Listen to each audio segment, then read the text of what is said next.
Ilan? 0.0. 1, 2, 3, 4, 5. O, 0.11255.0. O, diba? Di, ang dali. Pag kabisado mo to ate, hindi mo na kailangan mag-compute. Mahihirapan mo sarili mo, may cancellation. Eh, mas madali naman proseso. Wala na. Kayo lang ang pinahihirapan ng sarili nyo. Napakadali ng math. Hindi yan, Pinindot ko ba? O, paano yan? To the left, to the left. Left and right lang. To the right, to the right. Alam mo yung left and right. O, asaan? Kilogram yung given. O, ayun yung given. Going to, Hectogram po yan. o, ito hectogram.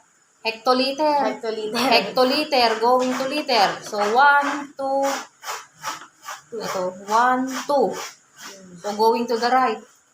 So, the decimal point of the whole number is always at the end. So, 1, 2. Yun. Tama. Ito lang ang kabisaduhin mo, ate. Yung 7 units na yan sa distance, sa volume, at saka sa weighing scale. Hindi mo na kailangan mag-compute. Yan lang, sapat na. Para ma-perfect mo ang math. Parang ako lang sa mga mo. Ako lang, sapat ko. Yeah. Corny mo na.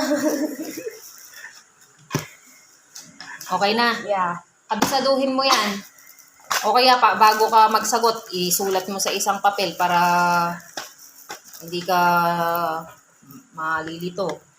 23/35 ako sa math quiz. Ano? 23 over? 35. Ayan! Kaso lang yung 24 pababa daw mag-uulit. Lowest sa amin 12 bata. Ano, di ako lowest. Tanda mo ha, walang salmong bobo. Ako lang. Ito si George lang ako. Nag-iisa. Di, mas lalo naman kami. Ate, lahat kami graduate ng valedictorian. Ako lang yung... Tama mo.